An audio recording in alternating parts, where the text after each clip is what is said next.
I like to think I have pretty decent instincts now when it comes to knowing who has bad intentions, but I wasn't always cautious and observant as I am now. When I was in high school, I always felt so ugly. I had low self-esteem and anxiety, which was really more of a problem rather than my looks. So if anyone of the opposite sex gave me even a little attention, I would start to like them. I was pretty innocent, despite how desperate I was, having only kissed one boy. So when I was 17 and a college guy put some interest into me, I immediately clung to him. I was on this app before Tinder, and I met this guy who lived 7 hours from my home city. His name was Brandon, and he was gorgeous.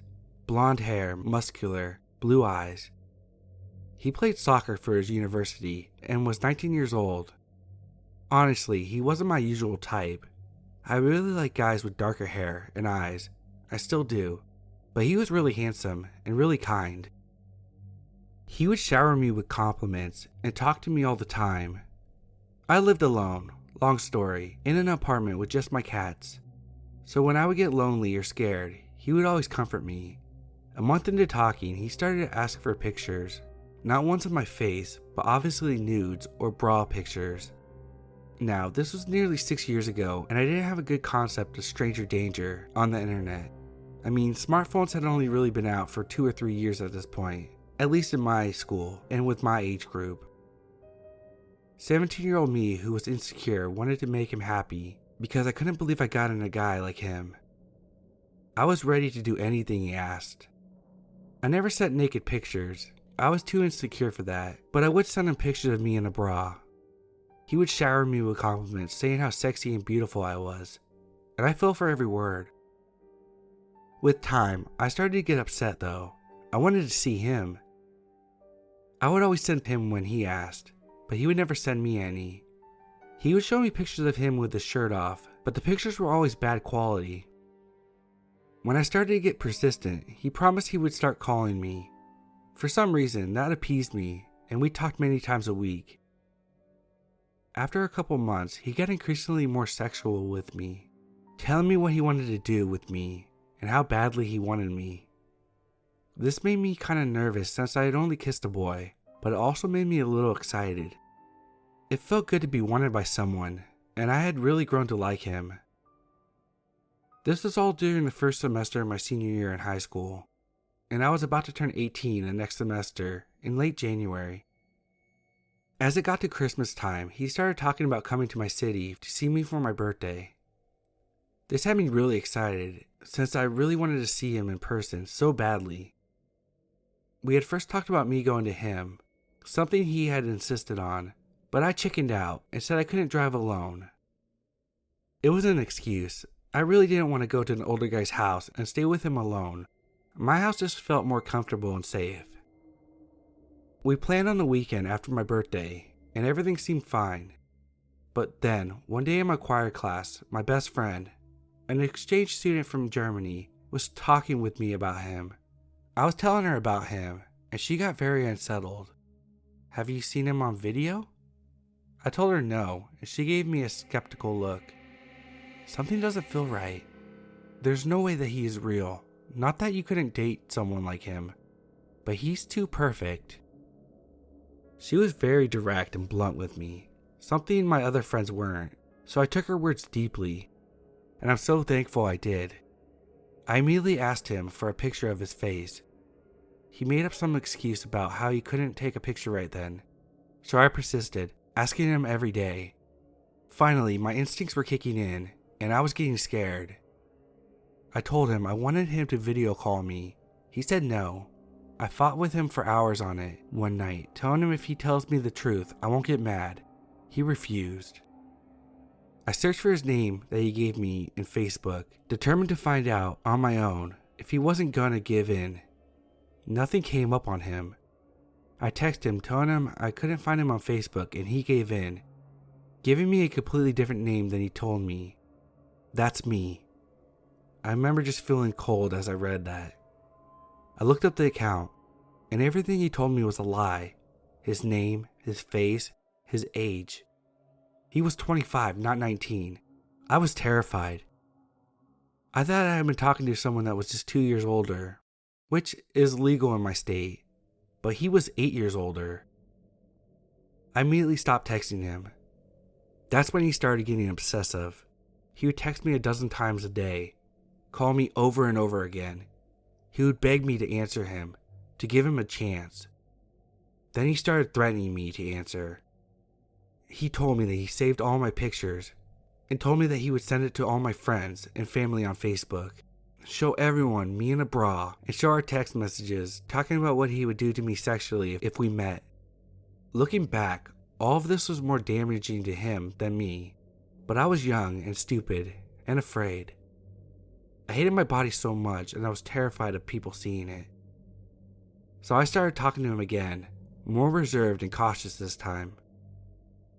The days inched closer to my birthday and the weekend that we had planned. Our messages had become bland and short since I was trying to make him lose interest in me, but he never gave up. If I took too long to message him, then he would threaten me again. My birthday fell on a Monday this year, and he sent me all kinds of messages. I don't even remember what I did that birthday. I didn't have many friends, and I never liked to celebrate, so it was probably something small. When Friday hit, I got a text from him that morning saying that he was driving to my city, and he would pick me up from school. I was terrified. I lost a lot of my friends the semester before, long story, so they obviously had no clue of my situation. Out of desperation, I went to one of my guy friends, who I hadn't talked to in a couple of months, and spilled everything to him. He was a longtime friend, so he was sympathetic and promised to follow me home that day.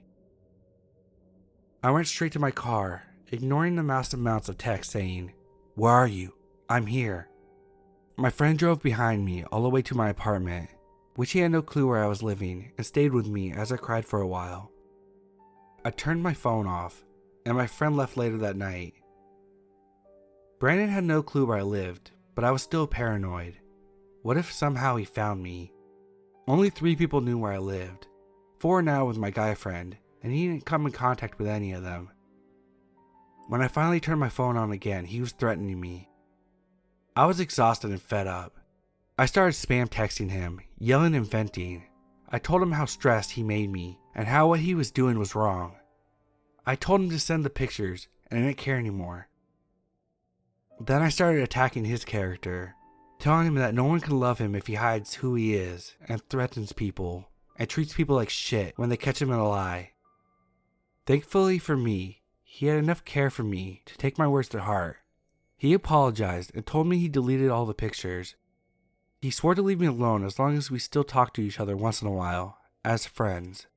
I agreed, even though I knew I was lying. I talked to him for a month, short responses, till he finally gave up. Even now at 22, I still see his name appear sometimes. I blocked his number and deleted him on everything, but his name still shows up on my Instagram or Snapchat when he's trying to re-add me. He's the reason I don't give my name or pictures out. He isn't the first stalker I experienced. The first one was in 6th grade, but that story's for another time.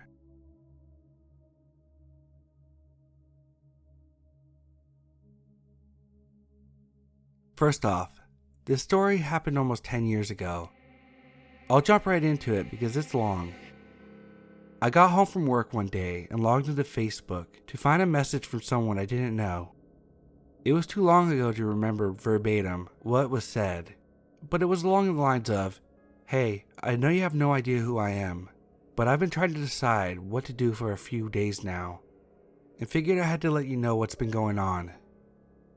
Someone has been catfishing me using your identity for the last 2 years, and I just found out about it last week." The sender of the email was clearly shaken up, and understandably was experiencing a mix of emotions. According to her, she had met this imposter online a little over 2 years prior to her writing this, and that they had been engaged in a pretty intimate, long-distance relationship for a majority of the time. The imposter created a Facebook and over time reposted almost all of my photos with their own captions to them, including the good amount of the art that I've drawn that they took credit for too. They created fake profiles of a good amount of my close family and friends, so they could comment on the photos of themselves to make the profile seem more legit. The funniest part to me is that although most things in my real life seem to be mirrored in this fake profile, I, a straight male, was instead portrayed as a trans. I think the main reason for that was that the sender of the email and the imposter would actually speak on the phone, and the imposter turned out to be female in the end, and therefore needed a reason to justify her more feminine sounding voice. Anyway, the sender of the email was justifiably both angry and creeped out and wanted to find the catfish. She started asking me a lot of questions about my life, but phrasing them like, "Is your sister's name? And did you go to this high school?" Some of these were clearly information that someone could get from a quick browse of my profile. But then she asked, "Is your best friend?" Which struck me as odd, since despite this person actually being my closest friend, who I spend most of my time with, we barely have any Facebook photos together, and most of them are from a long time ago. Then she asked, "Were you adopted? And are your half-siblings named?" And which sealed the deal for me, because I knew for a fact that I never posted anything about being adopted online. The sender of the email already had an idea that this person had known me in real life, but this confirmed it for me. The sender of the email had contacted me shortly after confronting the imposter for the first time. I guess after 2 years, they finally became suspicious of the fact that the imposter wouldn't show their face. I have no idea how it took so long for them to figure out they were being played, but I'm glad they finally decided to give the ultimatum of show your face or I'm cutting you off. I'm pretty sure this is the point where the imposter admitted to being a catfish, and that she'd been using the identity of someone she had a crush on in high school before hanging up. I was given the URL so I could go through the profile myself, which was still up for a few days after, before it all got removed. It was definitely really bizarre. The imposter had posted more than I ever had on Facebook, and generally seemed like they lived a pretty involved double life online as me. Almost everyone I posted photos with on my real profile would then have their own fake profiles created that had enough content to be generally convincing so they could be tagged in and would validate these new photos. Some of these profiles seemed to have gone on and made their own real friends as well, and I wondered if any of those were used to facilitate even more online dating deception. Either way, the amount of time this person had taken fabricating their alter ego's online presence was pretty shocking. The whole time I've been crawling down his Facebook rabbit hole, the sender of the email was looking through my real profile. After a while, she sent me a message saying, "Did you take these photographs?" and showed me what I remembered as a black and white photos of a barn or something. I hadn't, which was weird since everything else on the fake profile originated with me, and she noticed the discrepancy. We both tried to reverse image searching with no luck. Then, either through a stroke of genius or somewhat suspiciously, I couldn't tell, she thought to flip the fake number imposter had written into her Facebook profile around in reverse, and a Google search came with a headline that belonged to the home address of a girl that I had gone to school with. Real me was Facebook friends with the imposter's real profile, so we both went snooping around and found the photo she had claimed I'd taken, which pretty much confirmed to me that this was the imposter. I'm pretty sure there was more indicators to the sender as well, but I can't remember. I thought about messaging her for a while, but decided that probably wouldn't lead to anything good. At this time, my thoughts were definitely, let's not meet. I talked a few more times with the sender, just to try to decompress a bit, but honestly, just wanted to distance myself from the situation, and also had my suspicions of the sender as well. I figured maybe it was the imposter's last-ditch effort to try to talk to me. Although, when it was all over, the sender seemed eager to leave this all behind as well, so probably not. Either way, it was a really strange experience. I felt mostly freaked out and violated, but I guess a small part of me was flattered by it. I had a lot of mixed emotions. But the weirdest part to me is I'm a really approachable person, and would have definitely been willing to talk and probably be friends if the person approached me instead. Although, I'm still not sure if this was out of an obsession for me, or if this person felt like I was just a suitable image to base their fabrication persona off of. I remember talking to her probably twice throughout high school, and really didn't have a good idea who she was, other than a quiet hipster girl.